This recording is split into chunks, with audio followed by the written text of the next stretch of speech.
Hello guys, in this video I'm going to show you where to find tutorials on the Krita application. But first of all, I just want to mention, please don't forget to subscribe to our channel, because at 100,000 subscribers we are going to show you our YouTube revenue statistics and growth strategy, how to make money online. So let's jump into it. First of all, open the application on your device. Click to the Help section next to the Window option on the upper side of the screen. And tap to the Krita Handbook option.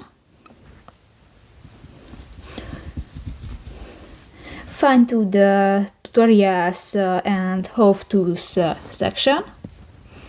And here you can find tutorials about colorizing, painting, using masks, inking, brush types, and more useful informations.